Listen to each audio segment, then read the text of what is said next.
was on the back of their support player. Sync Dream just not finding the engages that we're used to seeing, and in the end, the counter engage was too strong. Yeah, and the MVP award actually going over to Shu here and immediately gets his Thresh banned away for it. Yeah, he was catching people out left, right, and center at the end of that game.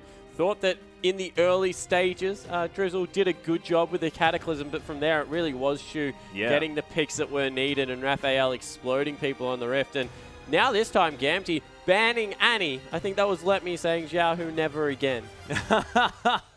Potentially, but it is an interesting ban.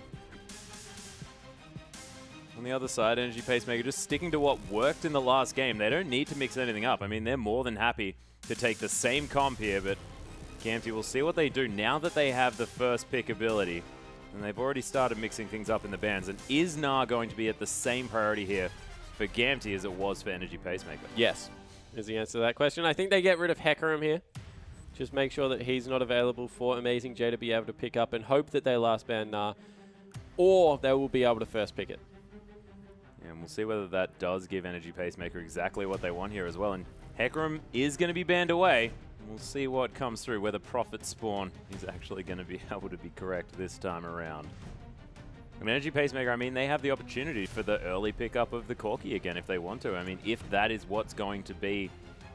I mean, if the Nah is going to be picked up here by Let Me. Yeah, it certainly is a possibility, and I think that Gamtee would be happy with that trade. I don't really know. Ezreal wasn't impressive per se, but didn't really get dominated in the laning phase, and they do take away the Nah. So this means first pick Corki on the board for Tal if he wants to play it. Yeah, potentially here, but the LeBlanc was available, and Xiaohu's going to lock it in immediately here. Maokai for Amazing J if he wants it. Of course, the Juggernaut does have an opportunity to come through, but Kane not going to go for it, and that's going to be an immediate lock-in of that Corki. Very, very smart stuff, and just that big tank in the top lane here as well for Energy Pacemaker, and nothing really given away in this comp. Yeah, not much given away. A very similar lineup so far as we see Huey having another look at Lee Sin. Maokai and Nah very interchangeable. They fulfill a very similar role. Both big tanky people. They have lockdown CC, and Nah's Q is very underrated in when people are clumped in versions of CC just because of that short knockback as well as the slow. So I do like what Amazing J is doing here, and some disengage coming out of Sync Dream this time around.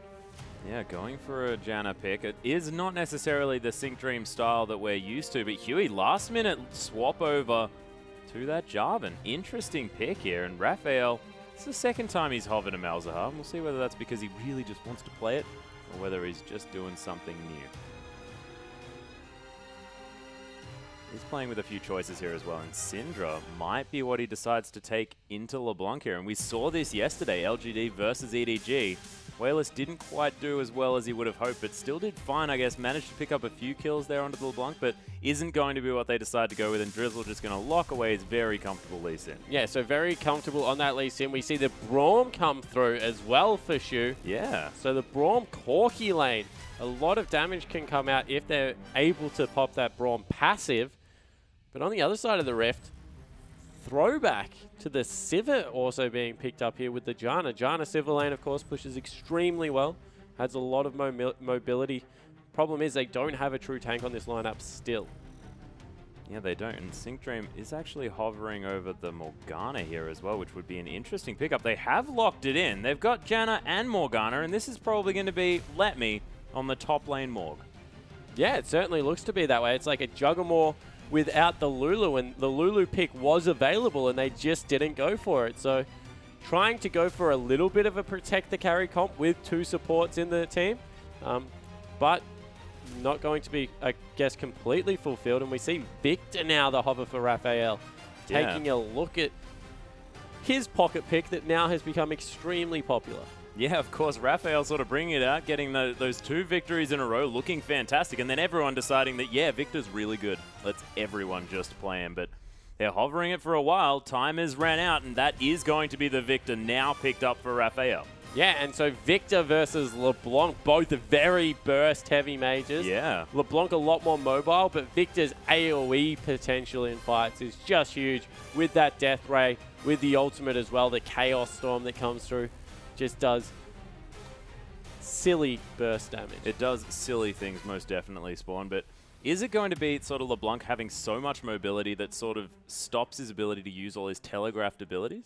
Yeah, so Victor also trades during the laning phase at least very well with the Q auto attack. The shield is very nice. And LeBlanc is, I guess, also a telegraph champion. It sounds strange, but she has to go one or two ways. Back to that portal that she came from in the distortion, or she has to stay on top of you. So if it's quick enough, he still can get some burst damage out. Yeah, that's true. And I mean, I guess that gravity field could work if you just pop it on where a distortion came from.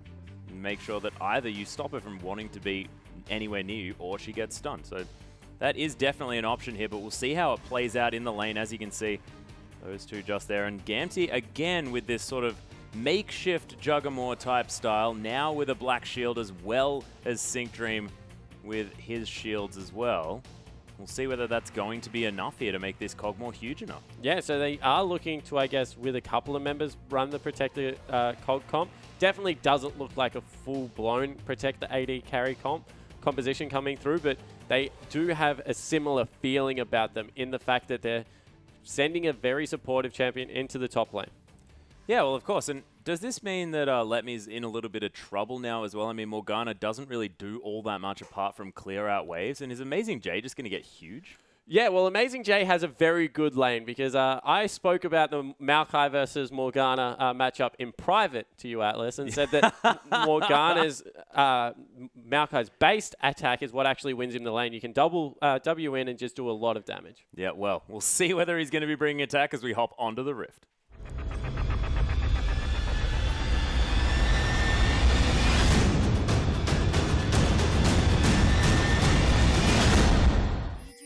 And here we are. Welcome back to the Rift, ladies and gentlemen, as Gamtee try and answer back to Energy Pacemaker. Already some deep invades coming through from both sides, trying to make sure that they know exactly where everyone is.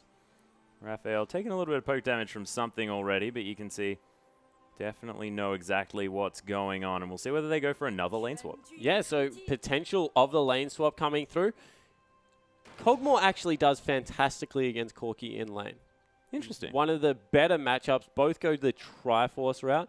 Corki makes more of the Trinity Force pickup, but Kog'Maw has a very good activate W for free and just get a free auto attack off, and it becomes very hard to deal with once the Sheen Phage pickup comes through because he just runs extremely quick. It's very hard for him to be kited, and Corki struggles to disengage without using the Valkyrie. And the Phosphorus Bomb, of course, will be a little bit less easy to land as well when you've got Kog'Maw rocketing around with that Rage passive from the Phage. Yeah, so looks like it will maybe even be standard lanes, although the support player, Shu, is in the top lane now that the minions are all the way up there. And this looks like Kog'Maw might get an early push. Yeah, actually, I think they were assuming that the lane swap was going to be opted in for here from Gamtee, but didn't actually come through, and Shu sort of caught with his pants down just a little bit. Is going to be heading back towards this bottom side, and does mean that Letme gets some free time there in that top lane.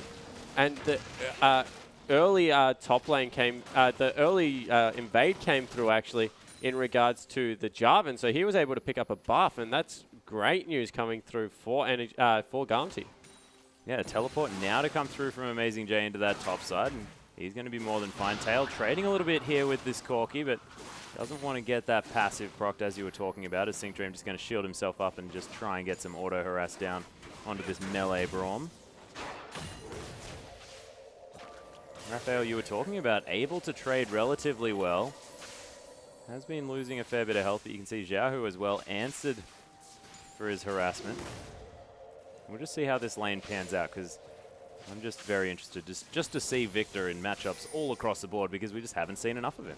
Yeah, Victor, definitely one of the new champions that's coming through and is doing fantastic things on the Rift. As we see Amazing J just pushing out this wave freely, but Letme also picking up a lot of CS. Yeah, not doing too bad at all, of course. Made it to that lane a little bit earlier on, so he's not going to be too worried. Jarvan forced to go back as Huey fallen very, very low. So that is going to be fine. And Tail now just continuing to farm as normal. And so far, not too much funny business this game. No, so Tail is just looking to harass under turret with the superior range coming through. And as you can see already, Corki's starting to struggle. Braum, not a fantastic support for bottom lane 2v2s. just doesn't add much to the lane particularly. Is very good late game with all the added resist he gives and the disengage and engage potential out of his ultimate. Not to mention that big shield that he can put up as well to stop a lot of the CC coming through. But in lane, melee support does get poked out a little bit. And, ooh, first gank. Yeah, Chain's actually landing here as well as Raphael forced to use that flash to get out of the way of the Dark Binding. Meanwhile, Drizzle has discovered Huey hanging around this jungle. Yeah, so Let Me just packed up shop top lane and roamed mid, forced the flash, and Victor, very immobile carry, needs all of his escape abilities to be able to, I guess, survive this laning phase, and didn't elect to go back, has stuck with the wave, but that's going to be a repeat visit, you feel, from the J4. Yeah, and sort of Victor just doesn't have a lot of mobility as it is. Needs to upgrade that Q in order to have any movement speed at all on top of what he has already. Not having the displacement abilities like Xiaohu does. Really sort of going to hurt him moving forward. But Amazing J continuing to put the pressure on here in this top side. Now has a level advantage, of course, due to Let Me moving down towards that bottom side. Xiaohu continuing to push the wave. And this is something that, until Victor is augmented, that death ray, doesn't have a whole lot of wave clear either. No, so he definitely maxes it first, so he can get a little bit of a shove going in response. He's CSing very well. More of the problem here is that they're just returning visits here, and he might actually even be ganked in the mid lane. Yeah, there's the knock-up as well. Gravity Field going to stop them here as Huey taking a lot of damage. The Ignite's ticking down, though, and Xiaohu easily picks up first blood. Yeah, so he burns another summoner spell in the exhaust as well, and it still wasn't enough. Xiaohu picks that one up. A very good Gravity Field, but in the end, the result is what speaks, and that's an 800 gold lead over to Gamtee. They're winning the mid lane. They're winning the bottom lane. Only really top, and that's going equal. Amazing J not able to bully on the Maokai, as you maybe should be able to in the early levels. And Drizzle, he needs to get a little bit more active on this Lee Sin. Yeah, he's been farming out a lot, but you're right. He just hasn't had the same presence. And despite this Jarvan being a little bit nerfed, Huey's doing a lot of great things on it. Yeah, it certainly does look like he's in a lot of control over the map, and particularly Let Me's roam is what really utilized the early part of this game, and this is where Maokai is better than Morgana. Look how much auto attack harass you get down in this lane. Throw the fact in there that Maokai gets back mana, gets back life whenever he on his passive, so you can just spam a couple of those Qs out, max that one up first in this particular lane matchup, and do a lot of damage there with the Maokai auto attacks. Yeah, it really seems to be working out so far. Let Me was actually forced to use that teleport to get back to lane as well. It does have an extra Doran's Ring, some added tankiness, and the extra cooldown reduction of that Phoenix Codex as well. Dark Binding going to find Amazing J, but only a few auto attacks to come through from Morgana. And it's interesting because as far as these matchups are concerned, these are both of the champions as far as ranged and melee that have the highest based attack damage. Yeah, exactly right. Up in that top lane, and we see Huey having a little bit of a scuffle with Shu there, and Xiaohu going extremely aggressive. There's the Mimic Distortion to come through. Does manage to get the chains to land as well, but then backs away. Of course, knows that he doesn't quite have the follow-up damage, but that is a lot of harassment onto Raphael. Yeah, and we see Sync Dream now zoning out around this Dragon area, trying to buy even more time for Kog one-on-one. And with that Sheen pickup, you can see exactly what we're talking about. He can just auto-attack Kane with that W on and chunks him out of health very quickly. Yeah, Let Me able to walk away from that Arcane Smash here as well. And Tail, he's had a fine time in this lane. 9 CS in the lead now as well. And look, things going great here for Gamtee so far. Yeah, and it's crazy. One of the hardest scaling carries in the game beats out in lane the Corki matchup. It's just really is the evolution of League of Legends that you see. And this is why we saw Trinity Force Kog'Maw become so popular across League of Legends. Yeah, Black Shield is going to be broken here by Amazing J. Does take a Dark Binding there as well, but Let Me does have to be a little bit careful, as you mentioned. Amazing J able to sort of punch him a whole lot. Yeah, but that window is closing now. The more, I guess, levels behind Morgana, the easier she's able to clear out the wave. Doesn't have to stick around for that long, and there's always the danger that you W in, and then there's a jungler there with all the CC that Morgana adds in close range. Oh, there's another Mimic Distortion come through. Gravity Field not going to be quite enough here as Raphael does secure his own life as Drizzle tries to take away this ward, but Huey protecting it valiantly. Yeah, and with the mid lane pushing, it's just impossible for Drizzle to be able to get in there. Nice response in getting down to the lane that he needed to be in, but overall the results are the same. Raphael still being forced underneath his turret and being completely ineffective at the start of this game, being bullied by Xiaohu. Yeah, speaking of being forced onto the turret as well, Kane just taking living artillery after living artillery, forced to go back. Oh, actually does cancel that one, but he's at half health, and Tails just having his way with this lane. Yeah, he certainly is, and you think about how the lane is. Living artillery goes over everything. Yeah. Is a skill shot, yes, but so is Rocket. So the poke damage out of Kog'Maw still very good. And then with the one auto attack, it's not the phosphorus bomb, but it's that percentage magic damage that comes through from the W with the increased range. And that's really what gives Kog'Maw the advantage. And his objective control over neutral is very good because of that. They will back away from this one, but you can see they're trying to utilize this Cog pick to force early. Yeah, Shu actually tanking up that dragon just a little bit as Drizzle's coming around here as well as just taken half of his health for almost no reason as the living artillery is now flowing through from Tail. That Voidoo's going to stop Energy Pacemaker from coming around, and that's an easy free dragon for Gamtee. Yeah, but they are losing a lot of CS in the top lane. You saw that Morgana actually walked the whole map with no teleport available to try and get down there, and will miss out on 2 full waves, actually sticking around for a gank in the mid. You're going to try and go into Raphael there, but you can see doesn't quite manage to land that Dark Binding. There's a Phosphorus Bomb to come through here as well here in the bottom lane as Tail taking a lot of damage. It looks like Raphael survived, and it is going to be, let me just, getting back to that top side. Amazing J continuing to punch this turret. Yeah, gets himself a 10 CS advantage off that one. A little bit of an experience advantage as well. Although Let Me is currently level 8 also. And overall, scaling-wise, you have to really, it is the top lane versus the bottom lane in this one. Amazing J will scale on Maokai extremely well. However, Kog'Maw probably the best scaling champion in the game. When it gets to 3-4 items, just becomes an absolute powerhouse, and we'll be able to shred through the whole lineup, let alone a very squishy Victor. Victor is not known for being the tankiest mid laner going around. So he's in fact known for being incredibly fragile, I believe. Thank you for pointing that out. And I just think that during the late game, if Maokai is able to get ahead of the Kog'Maw, really upset him, get in his face, and make sure that Kog'Maw has to hit the Maokai, then NNU Pacemaker probably in the driver's seat at this point. But if that Kog'Maw continues to scale the way he is, continues to have this free lane with no one really getting down there, he's picked up the 2 most crucial points of his Trinity Force now, they might be in some danger, Energy Pacemaker.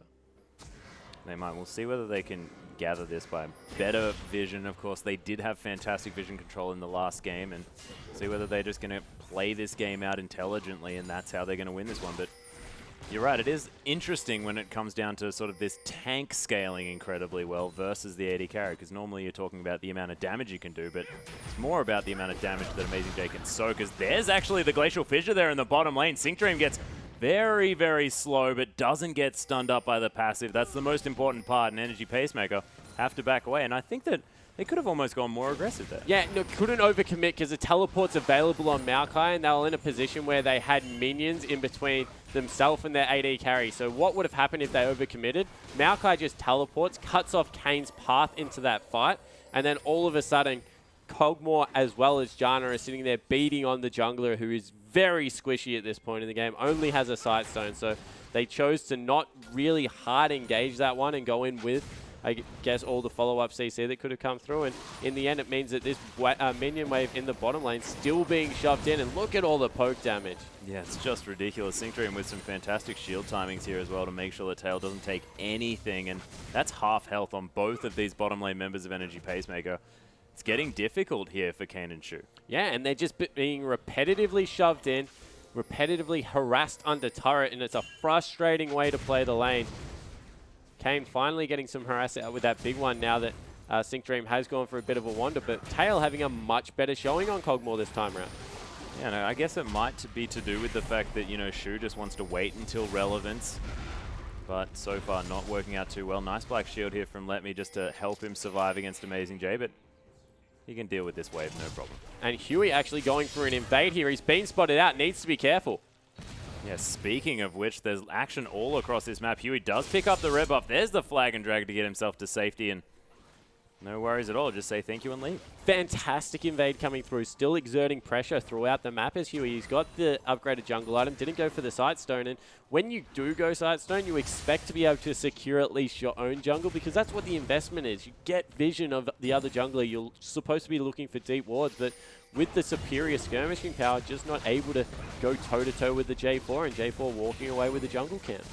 Yep, no worries there at all, and it's the fact that he's just juggling it really well. He knows that, yes, I've got the combat advantage at this stage, and knows that he can push that advantage. Yeah, so a little bit up on CS as well, coming in there, 54 to 45. So he's got a 10 CS advantage. Does mean about 500 gold at this point in the game as well, because of how strong the jungle camps are. And we see in the bottom lane, Kane shoved completely out. Tail doing work on this turret, nearly going to be able to take it down. Yep, dominating that turret now, as well as Arcane Barrage does wear off. Raphael going to be able to take down this blue buff here as well. You can see no turrets have quite fallen yet. But as far as this mid game is concerned, is this where Energy Pacemaker can make some moves, or is it just getting very, very difficult? Soul Shackle's actually broken here in the top lane. Is Amazing J going to get stunned up there just a little bit? Oh, Minion gets in the way of the Dark Binding. Xiaohu looks to try and go aggressive, but only will get a flash. That is definitely still good, though. An outer turret in the bottom lane going to fall at the same time. Yeah, so they're getting pressure in two lanes at once. Very high pressure being exerted in the bottom side of the map. Then get the roam and burn the flash of Amazing J in the same sentence. So very nice play coming out of Gamtee, pressuring the whole map. And Xiaohu now coming back into the mid lane, takes half of his health from the burst of Victor. Yeah, does manage to land the chains here as well as Gravity Field comes through. Drizzle looking for something around the side. Does land a Sonic Wave onto Huey, who's going to flash out of the way. Glacial Fisher coming down just for funsies, as Shu was hanging around, but not going to find too much, and Chaos Storm just going to hang out. Yeah, Chaos Storm just grabbing a couple of CS for himself, and we saw that Victor this time trying to bait people in, but not able to do so. They do get some vision control, but 15 seconds until the Dragon. That's two very long cooldowns coming through. Raphael and Shu's ultimate, and both very good zone control abilities. Being able to drop them on top of each other is imperative to how Energy Pacemaker want to play these team fights, so probably need to wait for them to come back up before they take a look at this Dragon. It is available, of course. Vision still in the hands of Energy Pacemaker around this Dragon Pit if they do want to force something, but Let Me does have the teleport available. Soul Shackle's going to be up very, very soon, and Gamtee looking like they're trying to set up some sort of gank situation as Energy Pacemaker make their way down. They do have the Scuttle Crab, and Shu, he might get caught. There's the knock-up to come through, and look at the burst damage. Tail, such quick work now that he's got that Trinity Force, and seamlessly transition to a Dragon. Yeah, and Tail is just doing so well in this matchup. Was able to shove in the Corki, got the turret early, now gets himself a kill, and needs to be careful because Tail's not done. Also picks up the Dragon now. Yeah, Xiaohu actually does land the chain here onto Raphael yet again. But he is going to be fine. Does have that Negatron Cloak just to help him out. Of course, Negatron Cloak's on both of these mid laners. Oh, Sonic Wave going to be thrown out there and landed here. Xiaohu actually heading back round again. Gravity Field going to stop Tail from moving around anymore, but is going to be okay. Xiaohu, that was a very aggressive return to the distortion. Yeah, it certainly was. And we see the wave clear coming out of Victor now that augment did come through in the dive. Yeah, that was a huge Mimic Distortion, but of course Xiaohu just goes back to his W and he's going to be fine. So in the top lane, Maokai has been able to pick up the turret. So equalizing that objective in a very close game once again from Gamtee and Energy Pacemaker. Neither team really willing to give up an advantage so far, even sacrificing farm on their carries to be able to siege down this mid turret. Yeah, out of turret. He's going to fall down, but Drizzle just takes so much damage. Lemmy gets the most beautiful Soul Shackles. Raphael, you're dead. Double kill now for Tail. Living Artillery picks up the triple. Could it be the Quadra for Tail? It is. Amazing J comes down, and we'll see whether this Cogmore can get over to try and pick up the pentakill, but I think it's going to be too long as Xiaohu even manages to escape the tree. And a 5-0-0 Cogmore. What a nightmare for Energy Pacemaker. They're not going to be able to stop this guy. Will go back with 3,000 gold after this shove up mid lane, and is just an absolute monster at only 18 minutes in. That is ridiculous. I thought he was just a pretty butterfly, but yeah, you're right. An absolute monster at this stage of the game. We'll see what he decides to pick up, whether this is going to mean he's going to go for an Infinity Edge early on because he's got so much extra money, or whether it's going to be, you know, the Blade of the Ruined King, the other options here that Cogmore does have. But This is a dream come true here for Tail. Yeah, so able to pick up the Cutlass, a dagger, finish off the boots. Actually gets another dagger as well. That's a lot of money spent. This is going to be a 2-item Cogmore by 22 minutes, and Cogmore's item build is not cheap. No, most definitely not. If he builds an Infinity Edge after that, I think he has almost the top 3 most expensive items. It's just a little bit insane. Sync Dream heading up here, does find Raphael there just a little bit. The Shooter's going to clear out some minions here on the side. Sync Dream going to do the same.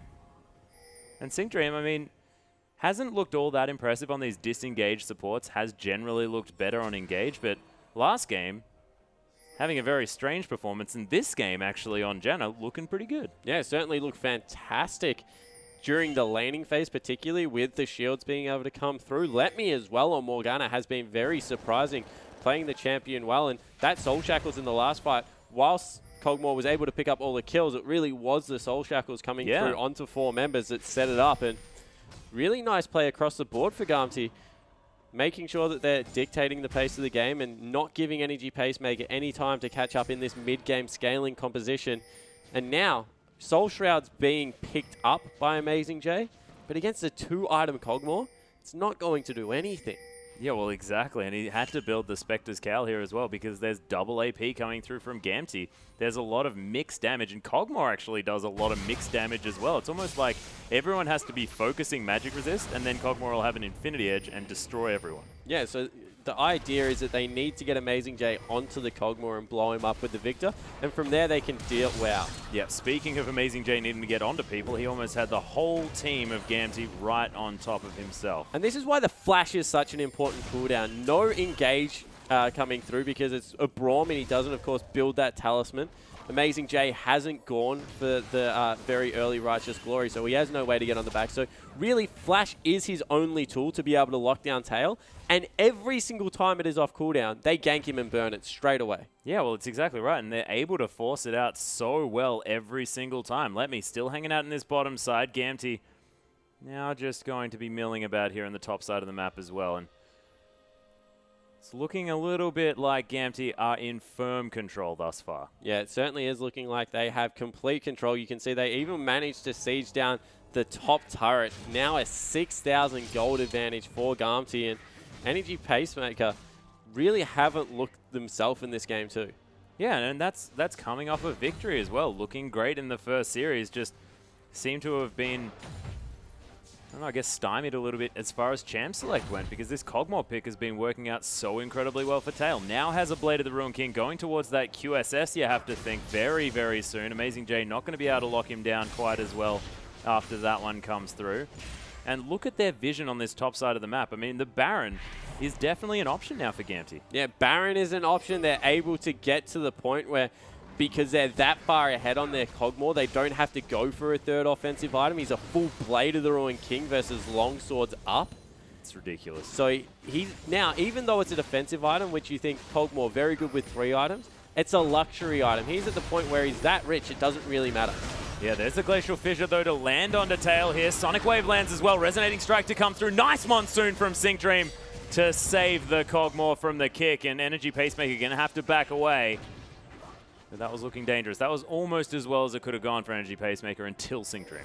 Yeah, and then Shu nearly fell down, and we see a little bit of a disengage. Morgana going to go into that bottom lane, push that one out, try and get some more turret pressure. That's the last outer turret up, and Cogmore, for all of his weaknesses of being immobile, for not being great early game in a couple of lane advantages, they've covered them all very well, and now it's at the point where he shines. He's got all those points in the Bio Arcane Barrage. He's able to siege up the turret. He is literally a siege tank at the back of these fights that they cannot get to. They can't. Amazing J is going to get cataclysmed here by Huey. And look at Xiaohu's damage. Twisted Advance just to get him out of here. Chaos Storm, though, onto Xiaohu. He's going to die. Amazing J turning around. The Soul Shackles stunning up 3 members. The double knock up here as well. Sync Dream picks himself up a kill. There is no Cogmore in this fight thus far. He's actually going to fall down. Shu's going to die as well, as Kane and Drizzle managed to take care of the big Cog. But in the end, 3 for 2. Could have gone worse for Energy Pacemaker. Certainly could have gone worse, but they had to commit 2 people to the Cogmore, which just left them outnumbered on the other side of the fight. Really couldn't take it. Fantastic engage coming through from Huey, flying across the map, as only Jarvan can, and they'll pick themselves up another dragon. 23 minutes into the game, that will be number 3. Yeah, number 3 for Gamtee. Unanswered dragons here as well to come through against Drizzle, who's been fantastic at stealing away, locking down the dragons. Had so much dragon control in the last game, but just hasn't been the same situation here, as Gamtee have just been firmly in control of the map. And now it looks like it's going to be a little bit of a clear out of the top side of the map here for Xiaohu. But he's been split pushing and then always in exactly the right spot to get beautiful Soul Shackles this game. Yeah, once again, with 2 people flashing over the wall, he had his smorgasbord to pick. A 3-person fully channeled Soul Shackles fighting in the jungle against Morgana. Never a good idea, especially with a Cataclysm. And now Energy Pacemaker looking for some picks, but a great Scrying Orb spots him out. Yep, not going to be able to find it this time. Of course, the Scuttle Crab going to fall down on the Baron side, which is going to be very useful for Energy Pacemaker. Of course, you can't get rid of that. For the next 75 seconds is going to be with vision of that Baron. Very useful. But, I mean, is it getting to the point where Gamtee, I mean, they can just force and this is a team fight that they know that they can win? Yeah, so they're at a point of the game now where they can actually just start up Baron probably at will and tank it with Janna's shield, and the other team has to respond to it because of how much damage Kog'Maw with that W, with the Blade of the Ruined King will do to that particular objective. So now Energy Pacemaker really need to be careful. They need to fight around Lee Sin's kick, try and isolate a single target, either Xiaohu or Tail, and start the fight up in an advantage. They can't fight head-to-head 5v5. No, we'll see whether they actually find what they need to here, because it's looking like Energy Pacemaker starting to run out of options. They need sort of the dream engage where Tail gets eliminated very, very quickly, and they can make something happen. Let Me still being a nuisance here on the bottom side, but of course needs those minions to just hang around for a little bit so that puddle can do its work. But he's nearly level 16 against a 13 Maokai. As soon as he gets that level 3 ultimate, team fighting becomes even easier for Gamtee. Of course, he'll fall off towards the late game, but we're still 10 minutes from there, and Gamtee are in firm control. So as long as we can keep building up farm on this Morgana, keep allowing her to split push into the Maokai, because now Maokai has no kill potential in that particular lane. Looks like it's just going to continue to scale up. And Huey again has picked up that Locket of the Iron Solari here as well, answered by Drizzle in the form of that Aegis of the Legion. Hasn't quite managed to make that transform happen just yet. Have to think that it is going to be coming through relatively soon. It's almost a pseudo triple AP comp coming through from both of these teams with Maokai, Victor and Corki, as opposed to the Morgana, LeBlanc and the Kog'Maw as well. So interesting situation as far as the damage is concerned, but still important. Kane's going to find Huey here just a little bit. Phosphorus Bomb going to go wide, and Gamtee not going to be able to quite engage on this one. Let Me is going to head back and possibly pick up that Zhonya's Hourglass relatively quickly. Oh, Twisted Advance almost takes Amazing J to the enemy fountain, which wouldn't have been very good. And Zhonya's now complete for Let Me, and this is a big deal. Yeah, it certainly is. He's got some penetration there in the form of the Abyssal, and looks like they want to start up the Baron, but still a little bit too squishy. Needs some health or armor onto their jungler Huey, so they're going to go back to pushing up this mid lane. And very patient play coming through from Gamtee. They know they've got the lead. They know they're strangling them out on Dragon. That will be up in about another 2.5 minutes, so no use risking the big objective like Baron and potentially throwing to a Chaos Storm, which just does so much work in the pit itself. Just allow Kog to keep farming up. He's ahead of the Maokai. We said this was kind of the Maokai versus Kog race. As soon as Kog'Maw got that triple kill, the race was over. Maokai is no longer in a position where he will get strong enough to be able to deal with the Kog'Maw. It really is up to Drizzle to get a great kick and allow Tail to be removed from the team fight before it even begins. And in the meantime, Gamtee going to again secure some vision around this Dragon. Up again in another 2 minutes. Raphael going to head back to base, look for another item purchase. We'll see when he decides to go for that perfect hex score. We've seen Victors in a few different schools of thought go for that item at different times. This time, Raphael going to be picking up that Abyssal Scepter, though. Yeah, so going for the Abyssal Scepter, going for a little bit more, I guess, penetration coming through and being able to survive the human cannonball that is LeBlanc at this point in the game. Yeah. Dragon is up in 1.5 minutes, and good vision coverage from both teams. Does spot out the Scuttle Crab going down, and looks like they're preparing to set up for the 4th, and this is the all-important one for Energy Pacemaker, because the 4th Dragon puts more implied pressure than the 5th Dragon. Because as soon as you pick it up, you understand that you have to make a play in 6 minutes, Otherwise, it is very hard for you to win the game. Yeah, and Energy Pacemaker just not with the control around that area that they want. They've got a couple of scattered wards. But with 6,000 gold in the lead, a massive Cogmore on their side as well, who's now got a Last Whisper at the same time. Things looking very, very scary. This is a 3-item Cogmore who just shreds the health of any tank that's going to come anywhere near him. Zhao, who's actually going to find Amazing J here. Soul Shackles to come through. Another flash blown from Amazing J. The Dark Binding going to come down, but doesn't quite find its mark. But every time that flash is up, immediately gets blown by a game. Wow, the damage. That was 2 auto attacks out of Tail, chasing a whole team away. Yeah, there's a Cataclysm to come through as well. Tail now trying to get some damage in the backside, but Huey going a little bit too far forward. Exhaust immediately onto Zhao. Nice Black Shield, going to stop Amazing J from locking down this Cogmore, who's trying to get some damage in this fight. Sync Dream in a lot of trouble. Let me, though, he's going to take down Raphael on the backside. Zhao going to collect Amazing J as he comes back through. And Tail now starting to rip through the members of Energy Pacemaker. A couple of shots on both of the bottom lane members, and they're dead. And this Cogmore, once he gets a chance to freely auto, that's what happens. And that was the best the fight could have gone. No Soul Shackles coming through. They got the teleport on the backline, and Maokai was on top of the AD carry. But in the end, Cogmore was just so strong with the huge Black Shield from the top lane Morgana, keeping him safe from all of that CC, willing to freely hit anyone. He has got the Last Whisper, all the attack speed. He doesn't care who he's hitting at this point in the game. He will kill them, and he takes out the first base turret as well. Yeah, no worries. Inhibitor not going to fall down. Gamtee not going to try and push their luck here at all, but they've got an opportunity to go for a Baron here. They're almost 10,000 gold in the lead over Energy Pacemaker.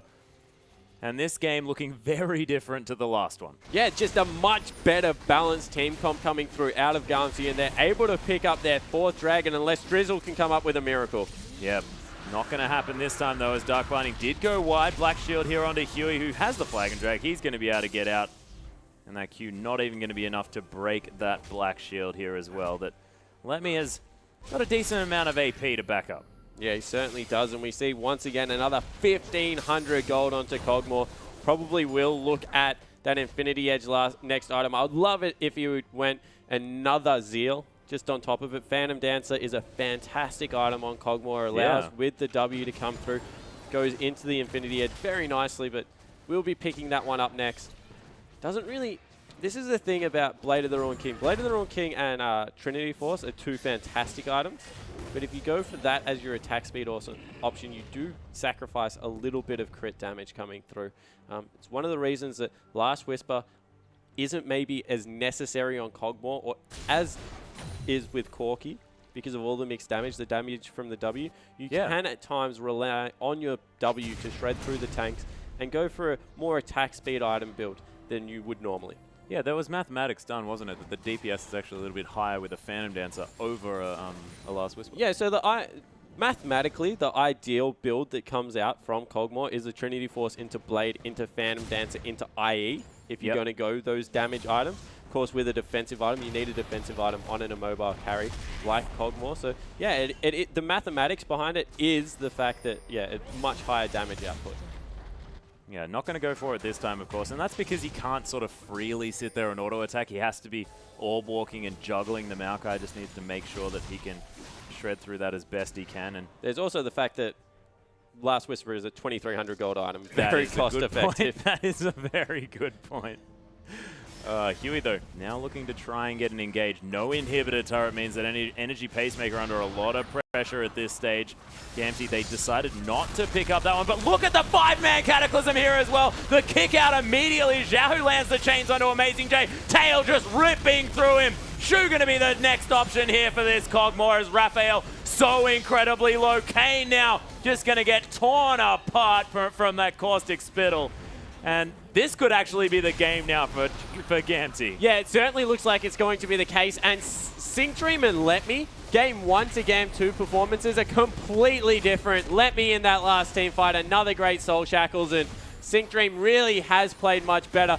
3-0-10 this time around, and what a performance out of Gamtee. Yeah, really beautifully played, and it wasn't a Juggermore comp, but it was more of just a protect the Cogmore, let him get huge again, picking up some more kills to pad the stats, and Zhao, who even looked good himself. It was just a great performance from Gamtee and a bounce-back performance. Yeah, a much better performance coming through. Wasn't really the protect the Cogmore, as more as we have that many threats that you can't kill our Cogmore. Yeah. We have a Jarvan that's going to dive on top of you. All the CC from Morgana, not to mention the human cannonball, the way Zhao who plays that mid lane LeBlanc, and in the end, Tail with that triple kill in the mid lane, with the quadra kill, sorry, was just never going to be stopped. Yeah, no, and it was just looking fantastic for Gamtee throughout that entire game, and they kept the control. They didn't make these mistakes that they have been making, which is what happened yesterday. So looking a lot more solid, and we'll see whether they can carry it through and maybe pick up a spot in the playoffs, because going 1-for-1 like this is not quite enough. Yeah, exactly right. At some point, they need to be able to break that curse, get the 2-0. Could have been today, but just wasn't to be. Yeah, not going to happen this time. But ladies and gentlemen, we are halfway through the day. Still multiple games to come as EDG are going to take on IG right after this.